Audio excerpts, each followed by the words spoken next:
Bonjour à toutes, bonjour à tous, bienvenue à ce nouveau live mensuel de No Code for Good. Salut Quentin. Salut Angine, comment ça va? Ça va et toi? Ça va super, écoute. Super, On super. est, on Alors est parti sur ça du coup. ouais, tout à fait. Je vois que ça commence à arriver tout doucement. Bonjour Sacha, bonjour John. Je rappelle un petit peu No Code for Good, qui on est pendant que tout le monde arrive tranquillement. Une association à but non lucratif. Notre objectif, c'est de mettre en relation les développeuses et les développeurs no code et low code de la communauté avec des projets à impact positif.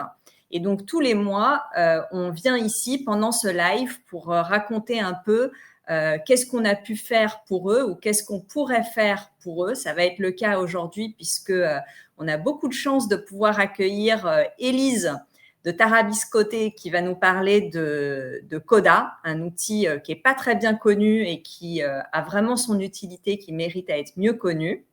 Et le mois dernier, on a accueilli le Sens de l'école, qui est une association qui lutte contre l'échec scolaire, avec Laetitia, une développeuse qui a pu les aider à développer un CRM qui leur a changé la vie.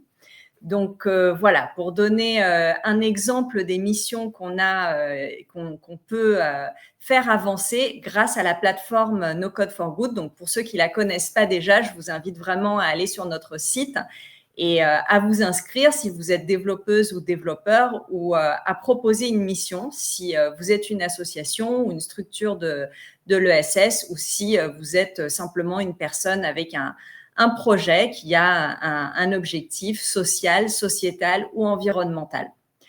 Alors, voilà, je pense que j'ai fait l'intro. Quentin, est-ce qu'on a des actus aujourd'hui? Alors niveau actu, No Code for Good, on n'en a pas trop. Il y a des choses qui se préparent, mais on peut pas encore vous les annoncer.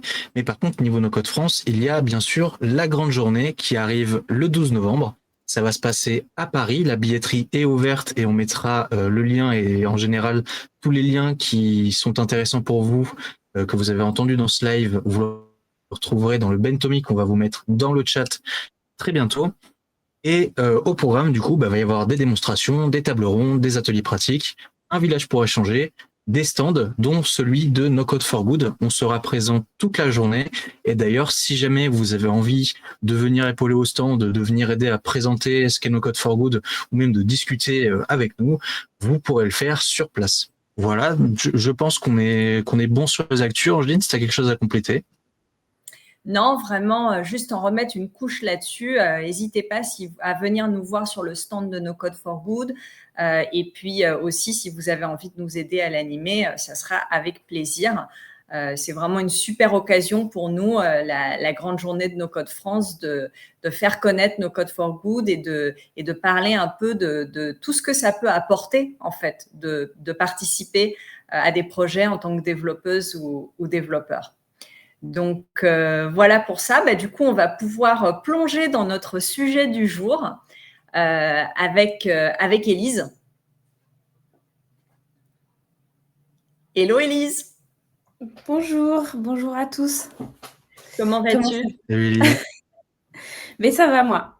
Et vous? Très bien, très bien. Ça va super. Très heureux de parler de Coda. Ouais. Merci pour l'invitation en tout cas. Bon. Ouais, franchement, on est super contents, Quentin et moi, parce que ça faisait quelques temps qu'on parlait de ce live qu'on voulait faire. Coda, c'est un outil, contrairement à Notion et Airtable, qui sont très connus, en tout cas assez connus. Dès qu'il s'agit de faire de la gestion de projet ou du CRM, Coda, c'est un outil qui est moins connu. Donc, c'est vraiment, merci beaucoup en tout cas d'avoir pris le temps pour venir nous en parler et pour pouvoir expliquer aussi aux associations, aux personnes qui ont un projet, qu'est-ce qu'elles peuvent arriver à faire avec cet outil. Alors, peut-être avant qu'on rentre dans le sujet, je vais dire 2 mots sur toi, Élise, puisque dans la communauté, tu es bien connue comme reine de Coda, mais en dehors, ce n'est pas forcément le cas. Donc, pour rappeler un peu sur ton parcours, en fait, tu es ingénieur à la base. Tu as été chef de projet digital et tu as formé sur Airtable. Tu as été formatrice et j'ai vu aussi que tu t'es intéressée très tôt à l'économie sociale et solidaire.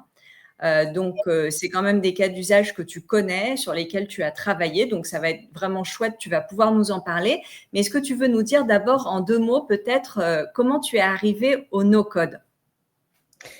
Oui, waouh. Ça fait plus de 4 ans maintenant que je suis tombée dans la marmite du no-code. Et en fait, effectivement, j'ai fait une école d'ingénieur à l'INSA Lyon pour ceux qui connaissent. J'ai fait génie industriel.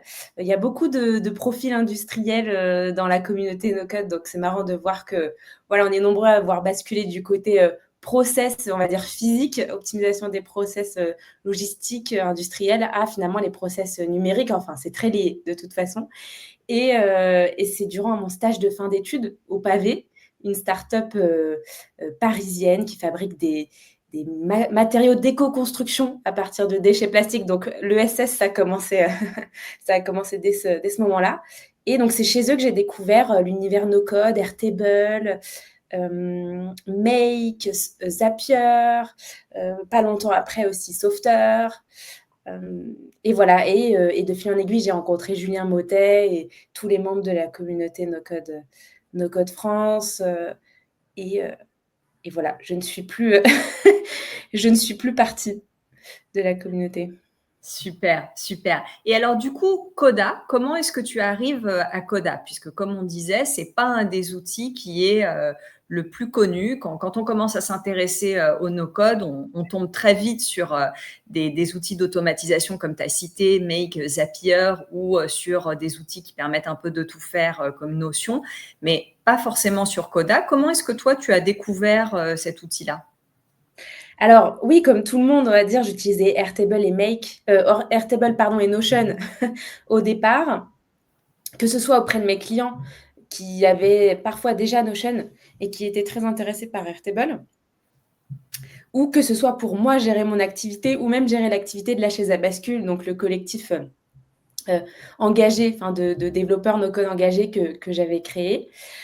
Et en fait, c'est vrai qu'à plusieurs moments, je me suis dit, mais c'est un peu bête pour des petites activités ou des petits besoins d'avoir du Airtable pour gérer ses données opérationnelles, ses automatisations, ses graphiques, et du Notion à côté pour gérer les projets, les notes de réunion, parce que souvent, on a besoin quand même que ça communique. On a besoin que la table des projets ou des clients, ce soit la même dans les deux outils. Et en plus, à l'époque, Notion n'avait pas de graphique, n'avait pas beaucoup d'automatisation. Donc, c'était vraiment, voilà, les deux outils se complétaient très bien. Et en fait, on m'a parlé de Coda, par exemple, Xavier de la communauté. Est-ce qu'il est là parmi nous? Je ne sais pas, mais lui, c'est Pas un encore, j'ai l'impression. fervent utilisateur de Coda, Xavier Agapé, et même des clients avec qui j'ai échangé connaissaient aussi Coda. Donc, c'est là que j'ai découvert l'outil, que j'ai creusé. Et mon premier cas d'usage, ça a été de basculer, le jeu de mots, basculer les outils de gestion de la chaise à bascule vers Coda. Voilà, remplacer Notion plus Airtable par Coda, ce qui nous a permis en fait d'avoir un seul outil où tout était dedans. Comme je dis, que ce soit la prise de notes, la gestion de projet, donc la partie un peu contenu, et la partie vraiment data avec le suivi des temps, la génération de devis, toutes les automatisations qui vont avec. Même ça peut être l'envoi de mails automatique. Finalement, nous, on était assez light en termes d'automatisation, mais on ne se sentait pas bloqué sur cette partie-là. Bah, écoute, merci pour cette explication super claire. C'est drôle parce qu'une question que j'allais te poser, c'était justement, est-ce que c'est juste de décrire Coda comme un espèce de combo Airtable plus Notion? Et finalement, à t'entendre, j'ai l'impression que la réponse est oui. Ouais, c'est un peu ça. Après, c'est vrai que Notion, ça bouge beaucoup. Donc ça bouge beaucoup. Là où ils avaient du retard sur les graphiques, sur des formulaires, sur les automatisations, ils le rattrapent petit à petit aussi. Donc c'est vrai qu'à l'époque, c'était beaucoup plus flagrant. Mais c'est vrai que dans l'ADN, là, j'ai réutilisé Notion rapidement il y a quelques jours. Et, et c'est vrai que dans l'ADN, Notion, on sent que c'est quand même compliqué de manipuler les bases de données, de faire des formules. même les automatisations, quand on aime ça, on se sent vite limité. Donc, dans l'ADN, c'est vrai que je trouve pas aujourd'hui d'équivalent enfin voilà, de combo et d'équivalent à Coda, aussi bien, comme je dis, sur la partie prise de notes que gestion des données. Et en fait, ça va même plus loin que du Airtable, c'est ça qui est assez fou. Ça va même plus loin en termes de formules et en termes d'automatisation que du Airtable, parce qu'en fait, on peut facilement créer des boucles, tu vois, créer des actions en chaîne, là où parfois, dans Airtable, on peut aussi être limité. Ça, c'est Voilà. vraiment hyper intéressant parce que justement, sur Notion, c'est le maillon faible, c'est la base de données en fait, et Airtable est quand même un outil très puissant pour ça, hein, d'où la raison pour laquelle très souvent on se retrouve à utiliser Airtable et Notion.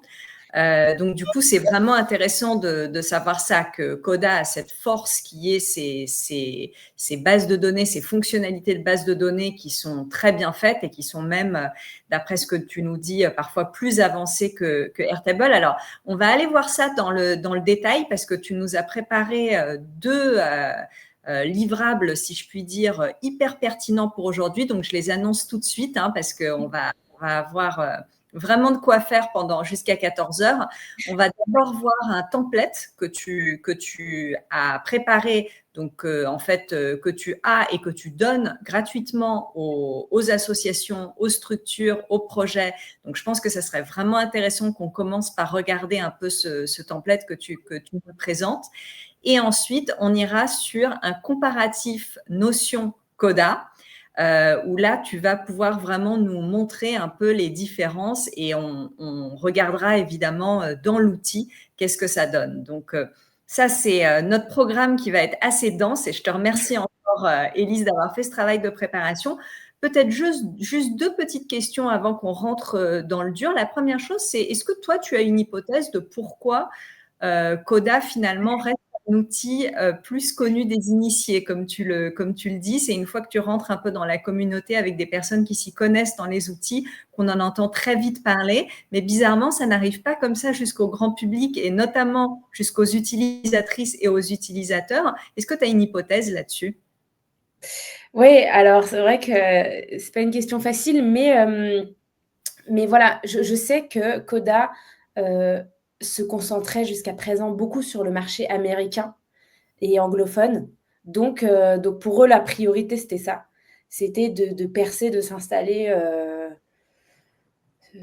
aux États-Unis et dans les pays limitrophes, et un peu comme Airtable et Notion au départ.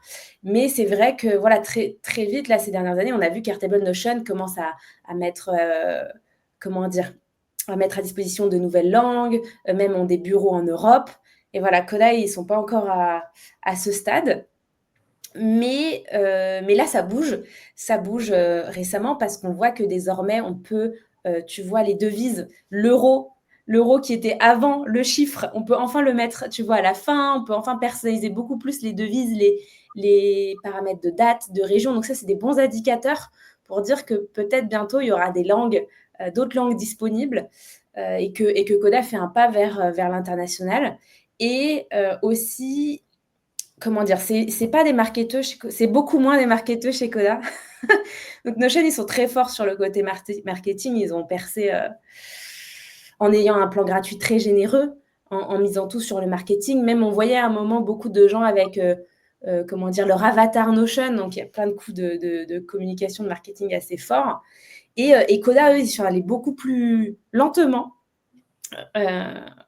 C'est un peu des techos chez Coda, et ils ont petit à petit simplifié leur outil, et aussi ils ont offert récemment un plan gratuit beaucoup plus généreux pour qu'en fait dès le plan gratuit on puisse explorer quasiment toutes les fonctionnalités. Bien sûr, il y a des limitations, comme en fait quand on partage ce qu'on a construit, quand on le partage, là les limites en fait apparaissent.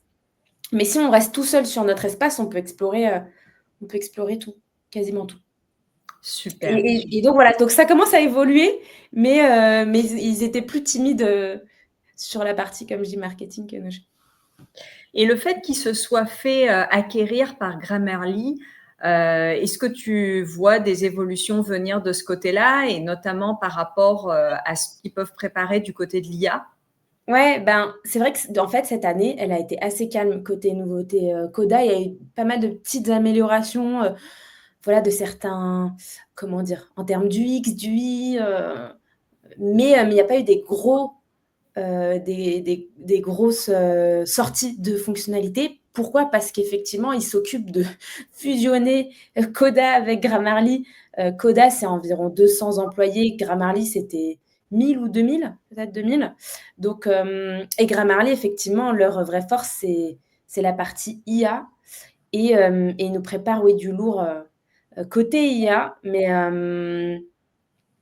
comme je dis, c'est pas encore sorti, les grosses nouveautés, mais ce qu'ils proposent, et c'est en fait, c'est ce qu'on voit aussi chez Notion, et Airtable, c'est l'idée, c'est que Coda, après, se connecte avec, tous les outils de l'entreprise ou de l'association, que ce soit, par exemple, des outils comme Salesforce, comme Jira, comme, Google Workspace, comme les mails. Ça, c'est déjà le cas, mais l'idée, c'est que les limites en termes de volume, ben, explosent, parce que là, on peut être limité à 10 000 lignes. Bon, c'est beaucoup, mais quand on a une grosse structure, ça peut être limitant. Voilà, donc l'idée, c'est de connecter avec toutes les données de l'entreprise, et qu'après, dans Coda, on puisse, avoir ces agents pour effectuer des actions, générer des rapports, un peu comme ce que peut proposer Dust, ou même ce qu'est en train de faire Notion, il me semble. Super. Ah, le voilà, Xavier, dans les Le commentaires. voilà, absolument. Donc, maintenant que le grand vizir est là, on va pouvoir mettre les mains dans le cambouis. N'hésite Bah, pas à compléter mes propos, Xavier, hein. donc, oui, justement, c'est vrai, on disait que c'était Xavier donc, qui avait introduit Élise à Coda. Donc, bah, du coup, maintenant, Élise, c'est toi la prêtresse de Coda, et je propose qu'on rentre directement dans le vif du sujet, en commençant par ce template. Si Allez. tu veux nous le partager et nous montrer un peu qu'est-ce qu'il y a dedans, et qu'on voit un peu concrètement. Enfin, tu as déjà parlé en fait des cas dans lesquels Coda peut être utile pour une association, pour une structure de l'ESS, ou pour quelqu'un qui a un projet. Et là, on va voir un peu concrètement. On avait eu aussi, j'invite les personnes qui sont intéressées à aller voir un live qu'on avait fait avec Quentin, avec Luc Mandula, sur Notion. Donc, pareil, il avait montré un peu comment Notion peut permettre de faire une sorte de carte mère pour les associations. Et donc là, voici le template proposé par Élise. Je le rappelle gratuitement, on le mettra dans les liens. Il y a un Bentomi que Quentin a préparé avec tous les liens, donc on le mettra dedans. Et Élise, je te laisse reprendre et nous montrer un peu de quoi il s'agit. Et comme ça, on va pouvoir rentrer directement dans l'exploration des fonctionnalités de Coda. Oui, et d'ailleurs, j'avais aussi fait une vidéo pour présenter, uniquement ce template, donc peut-être que vous pouvez aussi la trouver sur YouTube. Cette vidéo, je crois qu'elle est sur la chaîne Coda, tout simplement, la vidéo où on repasse en détail, en fait, elle est en 2 parties même, la vidéo. Il y a une première vidéo d'1 heure où on commençait à construire ce template, et la deuxième vidéo d'1 heure où on parle en fait des fonctionnalités qui sont en jaune, qu'on avait rajouté dans une deuxième vidéo. Donc, si vous voulez la version longue en 2 heures, c'est Super, disponible sur YouTube. on rajoutera Et, ça. mais voilà, c'est parti. Donc là, on voit que ça ressemble quand même beaucoup à du Notion, pour ceux qui connaissent. À gauche, on a aussi nos pages ici qui sont listées. Moi, j'aime bien aussi avoir une page dédiée pour les bases de données. Donc, c'est vraiment là où sont stockées toutes nos données. Et donc là, c'est un peu les bonnes pratiques qu'on a aussi sur Notion. Mais contrairement à d'autres outils comme Airtable, en fait, on commence vraiment d'une page blanche. Donc tout ça, c'est à, c'est à nous de le créer. Et donc, mon conseil, c'est vraiment de commencer, comme je disais, par les bases de données. Donc vraiment à tous vos Excel, si vous en avez, à les regrouper. Ici, j'ai mis dans une seule page où on a les projets de l'association, les contacts. Ça, c'est les étapes de projet. Là, il y a les rôles, les parties prenantes, les tâches. Chrono, ça, je ne sais plus. Les idées, demandes de financement, les inscriptions. On va voir ça. Chrono, je crois que c'est un petit, voilà, c'est juste un petit truc pour s'amuser à compter le temps par exemple, quand on fait du brainstorming, alors on peut commencer par ça. Voilà, ici, par exemple, on se dit, on fait une session de brainstorming sur l'année, on fait une rétrospective annuelle. Est-ce qu'on n'y passerait pas, voilà, par exemple, 15 minutes? On peut faire start. Et là, voilà, ça va nous mettre un petit compteur. Et on peut activer le mode brainstorming. Et là, en fait, chacun va pouvoir ajouter ses cartes. Ici, j'en ajoute plusieurs. Et dans les cartes, on peut dire qu'est-ce qu'on a envie de continuer dans l'association, d'arrêter ou de commencer. Par exemple, j'ai envie de continuer les réunions journalières. Ici, j'ai envie d'arrêter, par contre, qu'est-ce qu'il y a? Les mails, les mails à rallonge. Et j'ai envie de commencer, par exemple, des visites chez les partenaires, par exemple. Et une fois que le mode brainstorming est terminé, on peut le désactiver et après, on voit tous les tickets de tout le monde. Donc là, c'est filtré selon les gens qui ont mis les tickets et on peut ensuite débriefer tous ensemble. Et là, c'est super chouette sur Coda, on peut voter. On peut voter pour les tickets qu'on préfère le plus et on peut comme ça trier ceux qui sont retenus et ceux qui sont pas retenus. C'est un condensé des petites.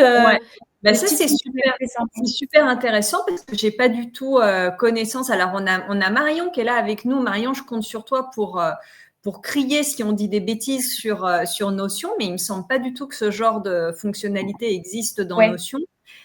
Du coup, là, c'est quasiment comme un genre de Miro ou de FigJam, en fait, directement intégré. C'est pas de l'intégration, là, Élise, c'est de la fonctionnalité Coda. Ouais, en fait, dans Notion, tu peux faire ici ce système un peu de Kanban et de cartes. Oui, mais tu n'as pas le timer, tu n'as pas le mode brainstorming, tu n'as pas les votes. Enfin, c'est pas conçu comme pour ça. Là, on va faire une rétro avec ce truc-là. Donc, en fait, c'est ça, c'est que le chronomètre dans Notion, peut-être qu'il y a moyen de le créer avec des formules, mais c'est vrai que, bon, je pense qu'il faut réfléchir longtemps et peut-être détourner un petit peu les usages pour arriver à créer un chronomètre. C'est vrai que les contrôles, en fait, ça, c'est des filtres qu'on peut créer un peu partout sur les pages. Ça, c'est vrai que c'est super pratique. Et ce serait un peu détourné sur Notion. On pourrait créer un filtre sur uniquement ces tickets ou les tickets de tout le monde. Mais c'est vrai que le vote, pour le coup, ça, c'est un truc très chouette qui n'existe sur quasiment aucun outil. Donc, c'est vrai que sur Coda, ça, c'est très simplifié de créer ce genre de choses, alors que sur Notion, il faut un peu plus se casser la tête. Et donc là, on a un outil qui est conçu pour la collaboration, Élise. Si je comprends bien, on peut tous travailler en même temps, tous faire nos tickets en même temps là-dedans. Ouais, carrément. Là, en mode brainstorming, chacun fait ses tickets et puis après, on débrief et tout le monde peut bosser en même temps sur les tickets. Et l'intérêt ici, par exemple, de ces contrôleurs-là, c'est qu'on peut voir le mode personnel et collaboratif. C'est-à-dire, là, le mode personnel, c'est chacun clique dessus quand il veut et ça filtre quand la personne a cliqué. Mais chacun décide de filtrer quand ça l'arrange, alors que le mode collaboratif, c'est les filtres. Parfois, ça peut être utile, c'est des filtres que tout le monde voit en même temps. Si jamais il y a une page que vous voulez filtrer pour tous les collaborateurs en même temps, c'est possible aussi. Bon, là, je vous dis des choses un peu plus techniques, mais c'est vraiment des points forts, des points forts de Coda. Super. Ouais, Marion a bien résumé. Quelque chose de similaire, mais plus complexe et long à mettre en place. Alors là, on est rentré directement dans le widget depuis les bases de données. Alors, on te laisse nous montrer. John, il nous demande comment on réalise le chronomètre. mais n'hésite pas à aller dupliquer après le template et à fouiller dans les formules. Mais voilà, tu as des petites formules sympas pour comment dire, mettre en place le timer, couplé à un bouton. Je te laisserai voir. Sinon, on va perdre tout le monde. Et voilà, j'ai encore plein d'autres choses à montrer. Donc, alors, si on revient sur la page d'accueil, il y a la partie gestion de projet, données opérationnelles et plus pilotage. Donc, sur la partie, si on va gestion de projet, bah, là, on retrouve un petit peu des choses classiques qu'on peut avoir dans Notion ou Airtable, notre table de projet. On peut ouvrir une page et avoir le détail. Ça, ce qui est chouette, c'est qu'on peut aussi le mettre en forme comme on veut, la page de détail. Et gros point fort aussi de Coda ici, c'est qu'ici, vous voyez, on a pour le projet After Work, c'est un beau projet ça, After Work, on a l'équipe projet, on a les parties prenantes et on a les étapes où je me suis rajouté un petit bouton là-haut d'ajout d'étapes. Et ça, c'est des choses où, comment dire, où si on change, ouais, ici, si je mets le bouton avant, ou voilà, eh bien, si j'ouvre un autre projet fait de la musique, bah forcément, il n'y a pas d'étape. Ah voilà, le projet de Mathieu, le bouton a aussi bougé. Donc, c'est vraiment une mise en page partagée par tous les projets. Là où Notion, bah en fait, si tu sais, dans Notion, tu as le template de page. Si tu bouges quelque chose, ça ne bouge pas dans les autres. Ça, voilà, donc ça C'est-à-dire peut que vite chaque être page, limitant. en fait, là, c'est une base de données avec des pages et dans Notion, chaque page fonctionne de manière indépendante. Il y a les Oui, propriétés en fait qui vont être communes à toute la base de données, mais le oui. contenu de la page lui-même, il est indépendant. Alors que là, ce que tu dis, c'est que dans Coda, tes pages, en fait, t'en bouges une, toutes les autres bougent, quoi. C'est ça? Ouais. Ce qui Bah, peut être bien ou pas bien, en fait, selon ce qu'on veut faire. mais bah, je pense que quand tu es dans une équipe, ou quand tu es tout seul ou deux, trois dans une équipe, effectivement, tu as besoin de beaucoup de flexibilité. Mais quand tu es dans une grosse association ou structure, tu aimes bien quand. Enfin, tu as beaucoup plus de volume et tu aimes bien quand c'est standardisé pour tout le monde, tu vois, la même façon. Donc, moi, je vois plus ça comme un avantage auprès de mes clients qu'un inconvénient parce que ça te force à structurer toujours de la même manière et oui, et à te mettre d'accord sur une standardisation. Et en fait, ici, ce qu'il faut savoir, c'est que là, par exemple, là, si je remets en mode auto, en fait, équipe projet, c'est une propriété. Et donc, c'est une propriété que j'ai affichée au format, ici, si je fais display as table, donc voilà, je l'ai affiché sous forme de table. Donc là, pour les initiés, vous voyez que c'est vraiment les propriétés qu'on affiche sous forme de table ou sous forme de carte. Là où Notion, on part vraiment d'une page blanche et on affiche un peu ce qu'on veut dans notre page. C'est un petit peu, pour ceux qui vont mettre les mains dedans, c'est un petit peu différent. Mais ça peut être un bon point fort. Il y a Marion qui pose une question. Ouais, tout à fait. On connaît des gens qui touchent à tout en pensant que ça change rien pour les autres. Ah oui. Là, c'est bien, ils sortent. Est-ce qu'on peut verrouiller la structure de la page quand même? Effectivement, là, je ne suis pas en mode locking. Donc là, effectivement, tu peux faire 3 petits points, edit layout. Et là, ça devient. Tu peux tout changer. Et là, on voit toutes nos propriétés du projet qu'on peut afficher ou cacher, en fait. Donc là, je les ai toutes affichées, en fait. Et effectivement, ce qui est chouette, je peux vous montrer dans le plan à partir du plan à $30. On en reparlera des plans. $30 par mois. Tu peux aller dans les page locking et là, tu peux vraiment définir des restrictions et donc uniquement sur certaines pages permettre aux gens d'éditer les lignes mais de ne pas aller dans l'écriture sur la page n'importe où ou même de modifier ce qu'on appelle le layout de la page de détail. Et donc ça, c'est page par page. Et ce qui est chouette aussi dans Coda, c'est que tu peux maintenant locker des tables. Donc à travers tout l'outil, tu peux bloquer des tables sensibles. Donc ça t'évite de faire du page par page et après, tu peux raisonner en termes de données pour le blocage. Ça peut être bien. Voilà, pour les projets. On peut aussi forcément afficher sous forme de calendrier. Voilà, ça aussi, on retrouve dans pas mal d'outils. L'affichage des étapes. On peut aussi les bouger directement ici. Bon, ça, jusque-là, tout va bien. Et on peut aussi mettre en place des dépendances. Donc là, normalement, si je le bouge, non, là, je ne l'ai pas activé. Mais tu peux aller dans les setups et dire, voilà, dépendance, est-ce que quand je bouge mes étapes, ça bouge celle d'après? Et là, je peux dire, est-ce que c'est flexible ou c'est strict, les dépendances? Donc là, il faut un petit peu fouiller. Mais si je mets strict, par exemple, là, si je bouge, tu vois, ça bouge tout le reste. Voilà. Ça peut être pratique. Ici, j'avais affiché les bénévoles, les salariés. Bon, c'était pour montrer l'affichage carte qui peut être sympa. On voit qu'aussi le layout de détail, on peut un petit peu le faire varier là, avec des encarts en noir. Bon, jusque-là, rien, tout va bien. rien de particulier. Et là, là, j'ai voulu vous montrer quelque chose d'un peu spécial. Je crois que ça vient d'arriver sur Airtable. Mais ça existe depuis longtemps sur Coda, c'est que là, je peux filtrer les tâches. Ici, c'est un Kanban à faire en cours en attente. Et là, je les ai mis par projet.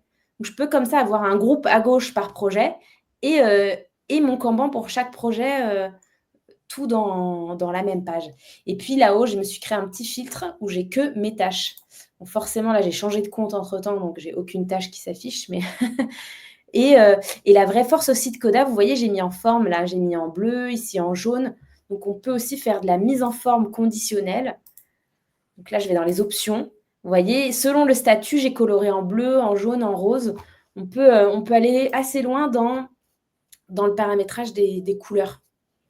Ça, c'est chouette aussi. Là, j'ai dit, quand le statut est à faire, tu vas me souligner le titre en bleu. Et après, j'aurais pu mettre violet, tu vois, le fond violet, le fond bleu. On peut même aller fouiller dans d'autres couleurs. Bon, on a le choix en termes de couleurs. Voilà, ça pour le coup, j'ai testé sur Notion récemment et j'étais un peu frustrée sur la mise en forme conditionnelle. On peut colorer une ligne, mais on ne peut pas aller dans le détail de conditions complexes ou de colonnes précises à colorer. Là, bon, une petite mise en forme sous forme de calendrier. Est-ce que je vais remonter à des tâches? Ah bah voilà. Pareil, là, voilà, j'ai coloré les tâches selon le statut que j'ai affiché dans un calendrier. Et est-ce que j'ai d'autres choses intéressantes à vous montrer? Ah oui, ça c'est chouette aussi sur Coda. C'est qu'on peut aussi se dire, et si on changeait de perspective? Et si pour les parties prenantes, là, j'ai plus envie d'avoir une table avec toutes mes parties prenantes, mais j'ai envie de sélectionner là-haut la partie prenante, tu vois, et que ça change toutes les données de la page. Et donc là, bon, toutes les données de la page, je les ai regroupées dans un encadré, mais j'aurais pu les afficher un peu n'importe où, avoir des graphiques, avoir des données, et on peut comme ça aller assez loin dans nos filtres et nos paramétrages de page. Ça fait la bonne transition avec le tableau de bord aussi, où là, voilà, de zéro, j'ai construit un tableau de bord avec mes indicateurs. Vous voyez, là, c'est vraiment une formule que je suis venue écrire. Je prends mes projets, ceux qui sont à venir, et je les compte. J'en ai 2. Et donc, on peut comme ça, pareil ici, j'ai mis un filtre par projet. Donc, par exemple, que ceux qui sont à venir. Et donc, ça me filtre tous mes graphiques selon ce que j'ai fait là. Donc, ce qui peut être frustrant, enfin perturbant, c'est qu'on commence d'une page blanche. mais c'est assez fun quand on prend le pli. On peut vraiment jouer avec tout un tas de composants de manière assez libre. Là, j'avais mis aussi avec une date. Bon, là, forcément, si je mets une date de début, je ne vais pas en avoir, je pense. Peut-être janvier. Voilà. Je peux aussi filtrer par date de début de projet. C'est super parce on voit vraiment que c'est possible de faire beaucoup, beaucoup de choses. Alors, peut-être justement, on avait une petite question sur la méthodologie que je ne suis pas à 100% sûre d'avoir compris. Mais peut-être tu peux nous donner une indication. Là, quand on voit tout ce qu'il est possible de faire, toi, quand tu travailles avec un client, Élise, tu as tendance à approcher le projet comment? C'est-à-dire que est-ce que tu leur demandes, tu fais ça un peu en cascade, c'est-à-dire que tu leur demandes de te faire un bon cahier des charges avec prévision de ce dont ils ont besoin, etc., un méga master plan et après tu l'exécutes? Ou est-ce que tu vas avoir tendance à procéder par itération C'est ça qu'on appelle les méthodologies agiles, où tu vas un peu définir la substantifique moelle de leurs besoins et ensuite l'améliorer par cycle progressif en leur montrant aussi ce que ça peut donner, puisque là, on voit en fait que quand on visualise aussi, souvent nos besoins, ils évoluent en fait, quand on voit ce que ça peut donner. Qu'est-ce que tu peux nous dire là-dessus? Je pense que tu vas être d'accord avec moi. C'est vrai que dans le no-code, on fait beaucoup plus par boucle d'itération. C'est vrai que par contre, les clients veulent souvent une idée du budget pour réaliser leur projet. Ils viennent quand même avec une bonne idée de la première version. Et donc, ce que je fais, c'est que je décortique avec eux. Souvent, j'essaie de faire tenir ça sur une journée pour pas que ça représente un budget trop important alors qu'on n'a rien encore construit. Et donc, sur une journée, je vais décortiquer et repasser avec eux en revue leurs priorités. Donc, quelles sont leurs priorités? Quels sont leurs process actuels? Quels sont leurs process cibles? Et on va comme ça définir ensemble un process et aussi ce que j'appelle une architecture cible de l'outil pour une V1. Et on garde les priorités secondaires en tête et je leur fournis donc souvent, j'arrive à fournir quand même un chiffrage pour la V1 et une fourchette pour, la globalité avec le reste, sachant que le reste peut beaucoup bouger. Donc, j'essaye, comme je dis, de figer une V1 qui finalement peut être faite. Moi, j'ai l'habitude de bosser 0,5, un jour par semaine, tu vois, pour le client. Et donc, finalement, en 2 mois, 3 mois, enfin, tout dépend de la taille de l'entreprise et du projet. Hein. Comme tu sais, parfois en un mois, on a quelque chose. Parfois, il faut 2-3 mois pour bien faire le tour. Et on a une V1 fonctionnelle et très vite. En fait, chaque semaine, on va itérer. Chaque semaine, les gens vont pouvoir tester, faire leur retour. On va adapter au fur et à mesure. Donc, ce n'est pas du tout figé dans le marbre. Et avant la fin de ce premier batch, j'essaye de leur dire let's go maintenant, essayez en conditions réelles, on lance l'outil. Comme ça, on a le temps aussi de faire des ajustements pour avoir vraiment la V1 opérationnelle au maximum. Et puis après, souvent, voilà, on me recontacte pour faire des ajustements, modifier finalement tout ce qu'on s'était dit pour la V2. Souvent, ça change. Donc, pour reparler de la V2 et des prochaines priorités. Mais oui, le principal, c'est que les gens soient utilisateurs le plus rapidement possible.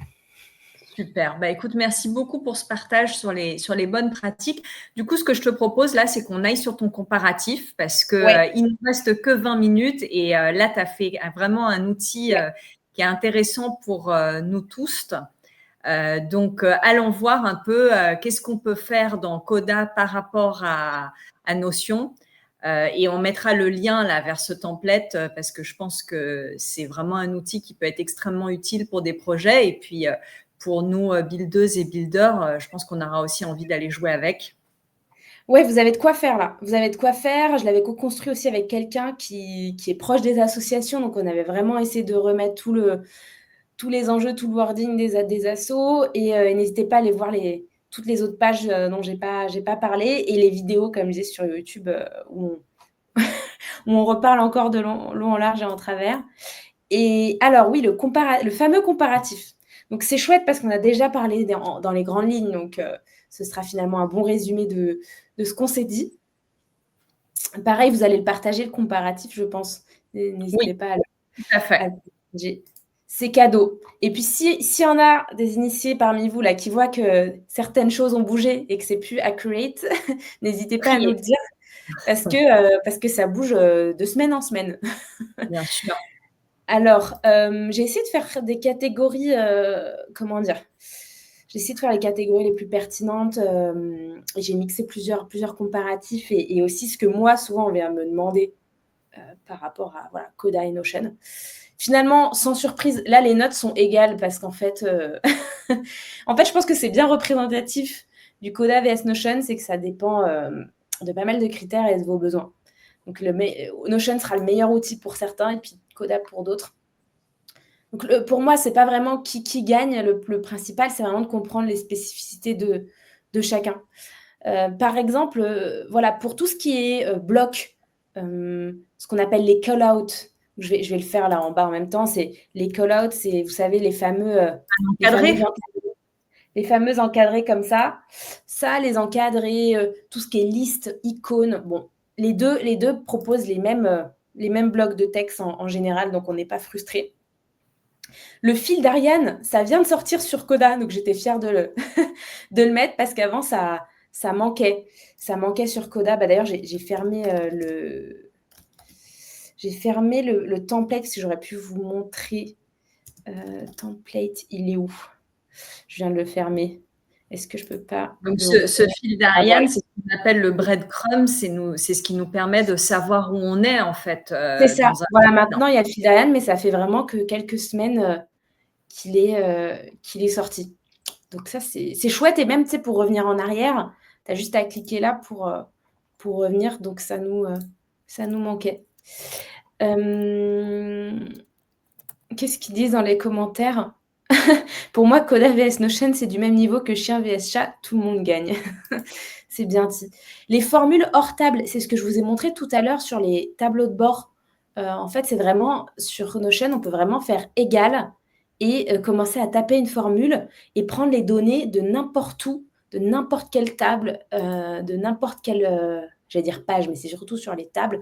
Donc, ces deux points-là, les formules hors table et les références de n'importe quelle table, n'importe quelle colonne, n'importe quelle page, c'est vraiment une force qu'on trouve sur Coda et qu'on retrouve ni sur Notion ni sur Airtable.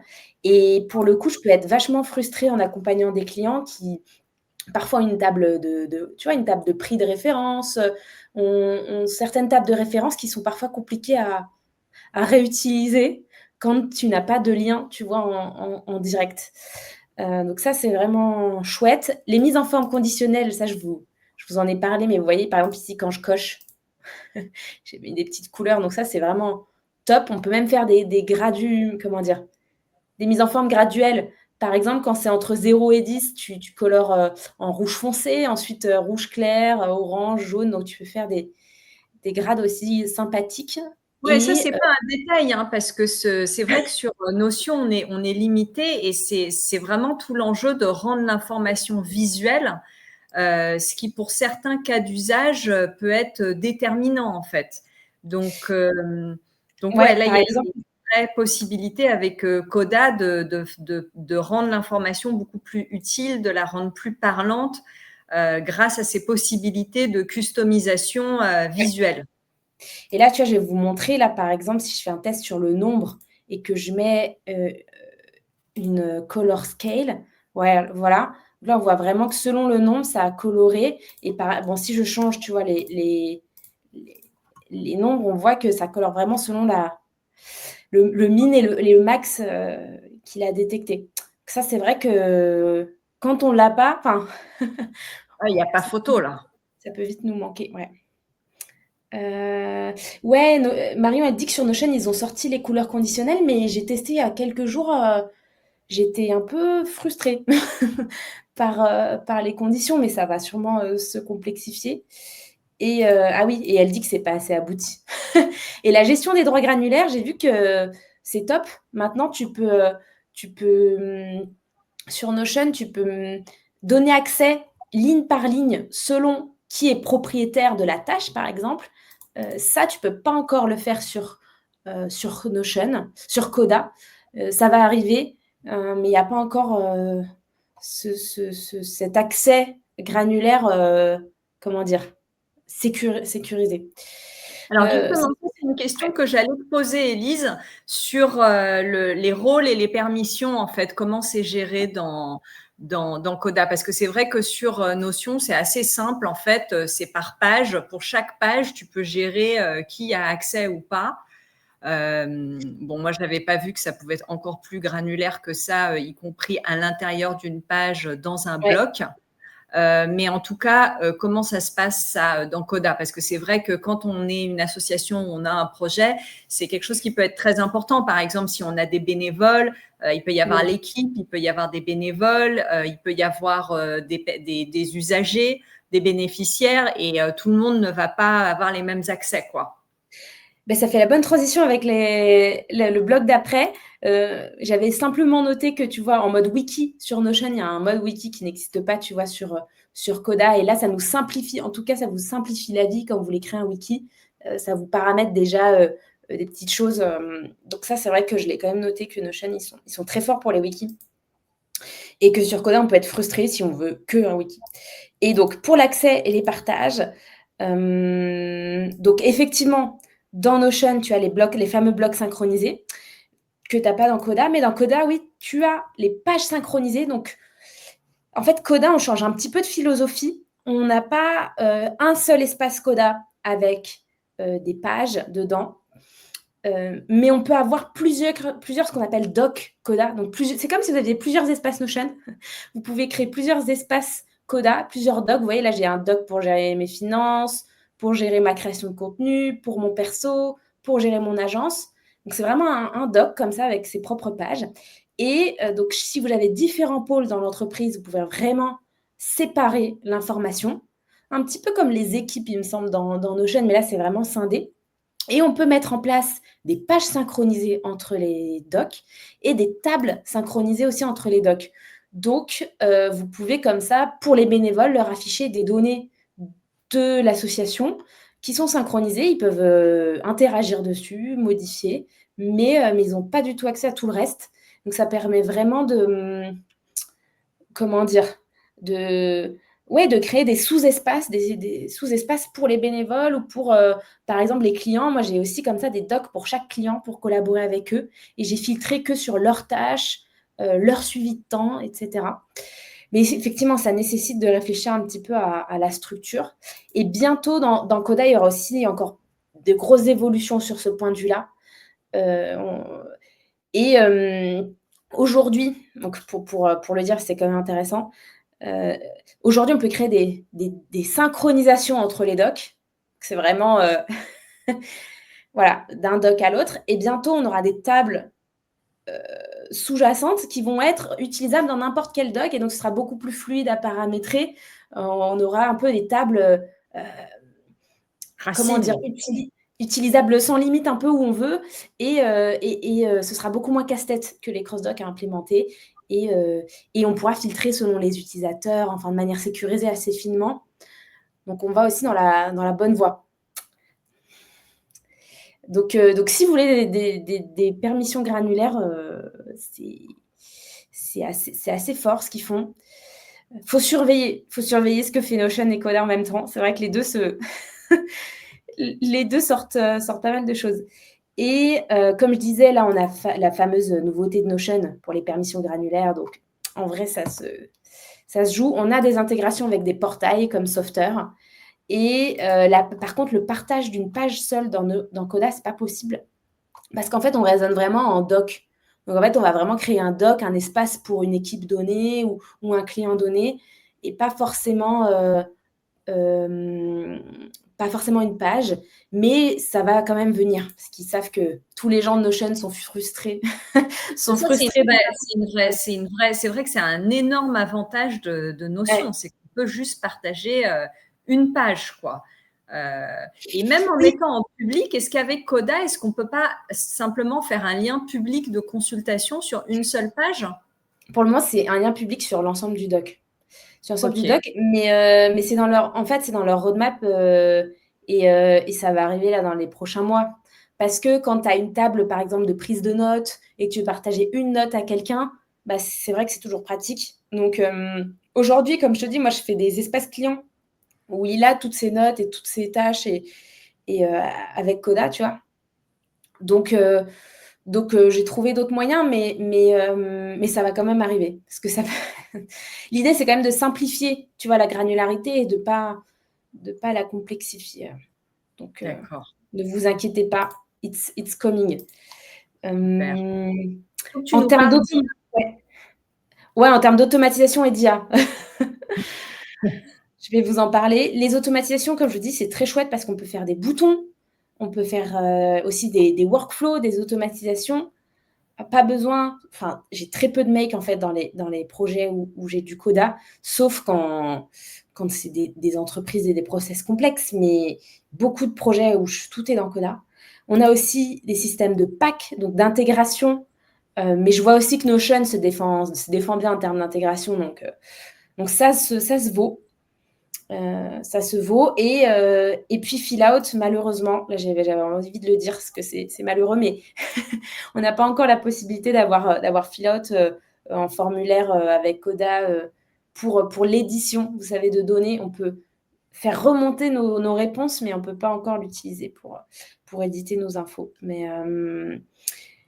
Mais bon, dans Coda, je vous parlerai du pricing. On peut s'en sortir en invitant tous les collaborateurs qu'on veut sur Coda. Donc parfois, on n'a même pas besoin de formulaire d'édition. On invite les gens directement sur les espaces. En termes d'IA, je vois que le temps file, donc j'essaye de faire court. En termes d'IA, on peut créer des pages, des bases avec l'IA. Vous savez, on dit par exemple ici slash, si on demande à l'AI, on peut lui dire make a table of. On peut même le dire en français. Hein. On va essayer. Crée-moi une table des villes de France avec leur nom, leur population, leur département. Prends les 10 plus grosses. On va voir si ça marche.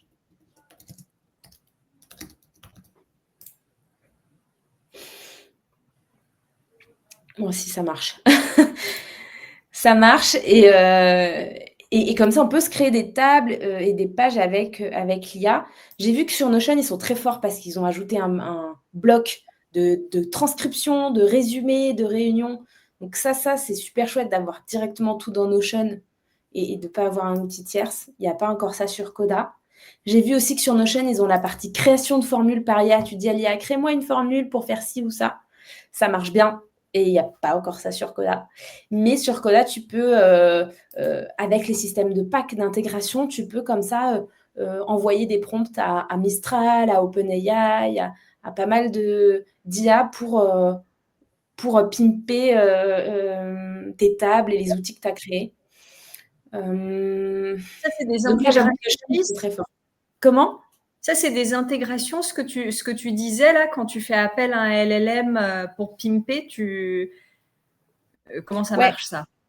Ouais, alors effectivement, ces histoires d'intégration, il faut savoir qu'ici, on peut faire slash, par exemple, button. On va créer un nouveau bouton. Et dans les boutons, vous voyez, il y a toutes les actions qu'on peut faire. Ça, on peut le mettre dans une page ou dans une table. Donc là, c'est dans la page, mais je vais vous la mettre, par exemple, dans cette table-là. Ce sera plus parlant. Donc là, je peux aussi faire nouveau bouton. C'est la même chose. Je peux créer, est-ce que j'ajoute... Quand je clique, est-ce que ça ajoute une ligne? Est-ce que ça supprime une ligne? Est-ce que ça ouvre une ligne? Est-ce que ça envoie un message? On peut faire plein de choses. Et on peut même aller dans les packs et là, faire des actions sur mesure, tu vois. Est-ce qu'on va envoyer la donnée sur Gmail, sur Jira, sur Spotify? Et quand on fait Browse Pack, voilà, ici, on a aussi tous les packs par exemple, d'IA. Si je fais OpenAI, on va voir. Non, en fait, je ne vais pas faire comme ça. Peut-être qu'ici, comment je vais faire pour trouver OpenAI? Parce que quand je fais Browse All Pack, voilà, Et là, sinon je vais directement dans la galerie. Où ils sont payants ces packs-là? Et là, par exemple, si je vais dans OpenAI, c'est gratuit. Mais ça dépend lesquels. Ça dépend lesquels. Tu vois, OpenAI, là, par exemple, il me dit, et là, on peut fouiller, on peut dire, on peut envoyer un prompt, tu vois, answer a prompt, mais on peut aussi faire d'autres actions, tu vois, summary, résumer, les keywords, enfin, il y a tout un tas d'actions qui sont déjà préconfigurées. On a même des exemples, tu vois, des templates, et on peut comme ça chercher un peu nos intégrations. Si on regarde Mistral, par exemple, là, c'est 3$ par mois. Donc, c'est 3$ par DocMaker. On va voir tout ce que c'est tout à l'heure un DocMaker. Et on peut regarder, Claude, est-ce que ça existe? Donc, tu vois, ça dépend si les gens en ont créé. Là, tu vois, c'est des consultants, je pense, qui ont créé ces packs. Mais par exemple, OpenAI, on voit que il est validé par Coda, il est créé par Coda. Donc là, on est sûr qu'il n'y aura pas de comment dire. Parfois, il peut y avoir des petits dysfonctionnements si c'est un particulier, un développeur indépendant qui l'a créé. Et comme ça, on peut aussi avoir d'autres packs comme celui Brevo. Ça, je vous le recommande. Il est créé par une consultante, mais il marche bien.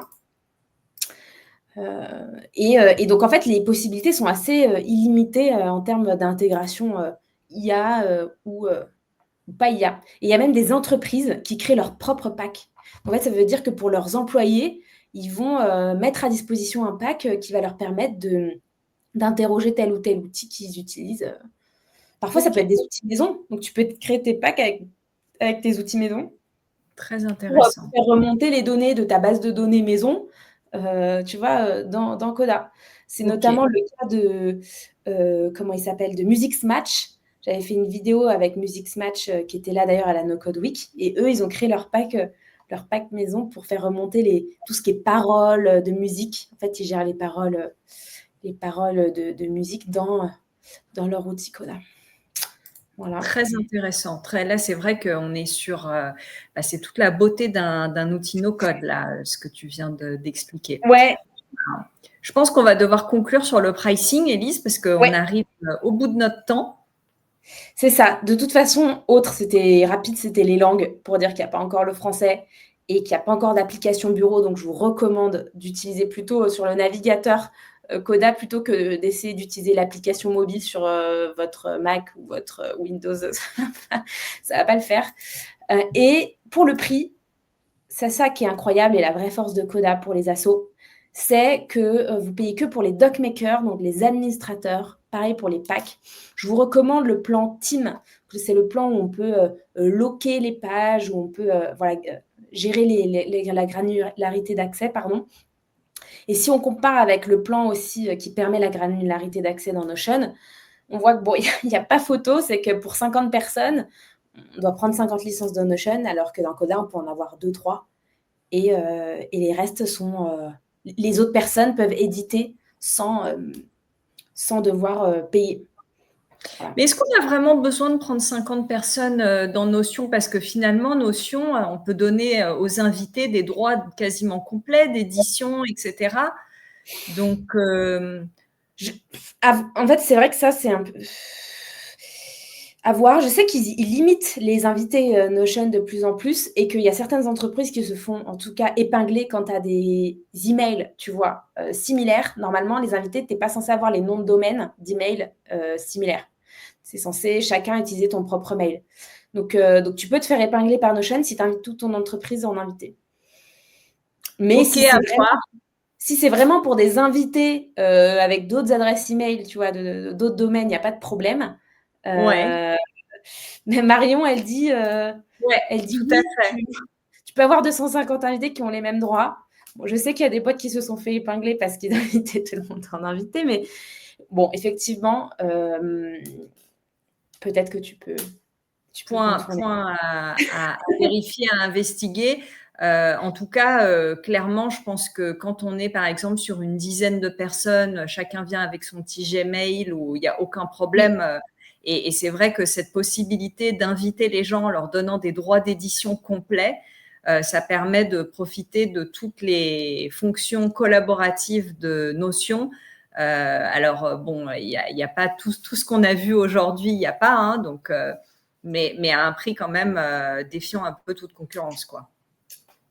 Ouais, comme je dis, pour les entreprises, ça fait vraiment la différence aussi, ou pour les grosses associations, surtout qu'il y a moins 30 ou moins 50%, peut-être moins 50% sur l'abonnement pour les associations, les non-profit. Donc, n'hésitez pas à checker. Et au moins, voilà, si vous avez tous le même nom de domaine et que vous êtes une cinquantaine, une centaine dans l'association, il n'y aura pas de problème. D'ailleurs, c'est le cas, j'ai accompagné une asso là récemment avec du Coda et ils sont énormément dans l'asso et ça roule, ça fonctionne bien. Super. Et on va du coup terminer là-dessus. On va rappeler Quentin pour conclure. Malheureusement, il est 14h, donc on aurait bien passé 1 heure de plus dans ce comparatif parce qu'il y a tellement de choses à voir. Et puis, c'est vrai que la découverte de Coda, elle est passionnante. Donc, merci beaucoup, Élise, d'avoir pris le temps de venir nous montrer ça. Merci beaucoup pour l'invitation. C'était vraiment très chouette de se replonger dans tout ça, dans le comparatif. On n'a pas fini de fouiller, de comparer. Et moi, je vous conseille pour le mot de la fin de lister, vos besoins, si vous questionnez vos besoins, et vous allez cocher comme ça, pour Coda, pour Notion, lequel répond à ce besoin et peut-être ça va vous aider à prendre votre décision si vous hésitez. Super. Merci beaucoup, Élise, pour ces conseils et pour cette présentation de Coda. Nous, je pense que ça va nous donner envie de faire quelques trucs sur Coda, peut-être passer notre Notion de No Code for Good sur Coda. Donc, on se retrouve le mois prochain. Normalement, si je dis pas de bêtises, c'est soit le 29, soit le 26, soit le 19 novembre pour un live dont le sujet est encore un mystère. Donc, ce sera le 26. Donc, le sujet est encore un mystère, donc ce sera la surprise. Mais pas de souci, parce que plus tôt, on se retrouvera le 12 novembre à la grande journée de No Code France. Donc, je rappelle, on y aura un stand et vous pourrez venir nous croiser toute la journée et peut-être participer à ce live. Et on voit Élise qui met une super casquette de Coda. Il manquait la banane et la casquette, effectivement, comme dit Xavier. Ah, exactement. Je vous souhaite à toutes et à tous une très bonne journée, une très bonne fin de semaine et à la prochaine. Au revoir tout le monde. Ciao. À bientôt.